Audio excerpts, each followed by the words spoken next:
T'as les fiches, t'as le programme, t'es une quiche. Pas de problème, Paul, maths, Barnac, c'est des maths en poème. Le bac c'est le totem, X et Kratos, fin des notes locos, matos, locos. Des maths pour les costauds, taf du costro. Bonjour les matos locos. Comment montrer qu'un quadrilatère est un parallélogramme? Oui, c'est vrai, cette question revient à chaque fois, mais parce qu'à chaque fois, on vous propose un outil différent pour pouvoir répondre à cette question. Ici, dans ce chapitre, tu vas voir que grâce aux vecteurs, grâce à l'outil des vecteurs, on peut aussi démontrer qu'un quadrilatère est un parallélogramme en termes de coordonnées, et tout ça assez rapidement. Ici, je dessine un parallélogramme. Je remarque quoi? Que le vecteur AB qui est ici vaut exactement le vecteur DC. Et attention, non pas CD, mais bien DC. Ce n'est pas la seule égalité vectorielle que j'ai. Égalité vectorielle, ça signifie égalité entre vecteurs. Ce n'est pas la seule égalité vectorielle que l'on a de dire que AB égale DC. On peut aussi voir qu'on a par exemple BC égale AD. BC égale AD. Donc, pour montrer qu'un quadrilatère est un parallélogramme, tu dois soit montrer que AB égale DC, soit montrer que AD égale BC, mais tu pourrais encore trouver d'autres choses. Par exemple, CB égale DA. Il suffit de prendre l'une de ces relations et vérifier s'il y a égalité ou non. Donc, comment est-ce qu'on retient cette propriété? On retient ça de la manière suivante.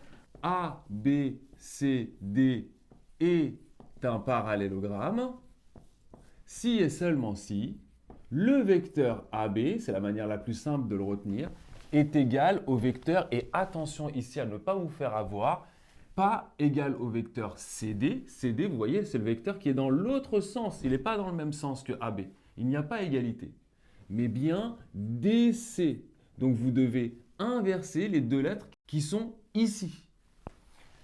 Voilà la propriété. On va tout simplement l'appliquer sur un exemple. Vous allez voir, c'est très très simple. Alors, que nous demande cet exercice? Soit A, B, C, D, 4 points. Le quadrilatère ABDC est-il un parallélogramme? Donc, je dois faire quoi? Appliquer la propriété. La propriété me dit que ABDC est un parallélogramme. À quelles conditions? Si et seulement si le vecteur AB, et attention ici à bien respecter l'ordre, ce n'est pas direct, ce n'est pas exactement l'application de la propriété, parce que dans la propriété, il y a écrit ABCD, alors que ici, c'est ABDC. Du coup, vous devez modifier votre propriété et écrire que le vecteur AB doit être égal au vecteur et inverser ces deux points, CD. Pour que ça marche, il faut avoir cette égalité-là. D'accord? Donc, c'est fait exprès. C'est juste pour vous faire réfléchir sur ce point sur lequel vous perdez souvent des points parce que vous gardez AB et ici, vous auriez écrit égal DC. Non, non, il faut bien inverser comme le dit la propriété. OK? Donc, or, quelles sont les coordonnées du vecteur AB? AB a pour coordonnées d'abord les coordonnées du point B de l'extrémité du vecteur. B a pour coordonnées 1, 2, auquel je soustrais les coordonnées du point A. Et A a pour coordonnées moins 2, 1. Donc ici, je dois avoir moins 2 et 1. Je fais le calcul, ça me donne 1 plus 2. Moins et moins, ça fait plus. Et 2 moins 1 qui fait 1. Et donc finalement, j'obtiens 3, 1 pour les coordonnées du vecteur AB. Maintenant, je dois déterminer les coordonnées du vecteur CD. Et CD, quelles sont ses coordonnées? Facile. D'abord, les coordonnées du point D, 4, 1, auquel je soustrais les coordonnées du point C, 1, 0. Ici, il n'y a pas de problème de signe. Je fais le calcul, 4 moins 1, 3, 1 moins 0, ça fait 1. Et je remarque quoi? Qu'effectivement, on a bien le vecteur AB qui vaut exactement le vecteur CD.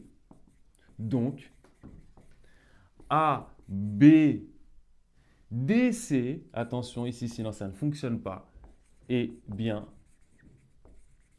un parallélogramme. Voilà. Je m'écarte pour que tu puisses prendre la correction et mettre pause. On se retrouve bientôt. N'oublie pas de liker, de t'abonner and see you next time.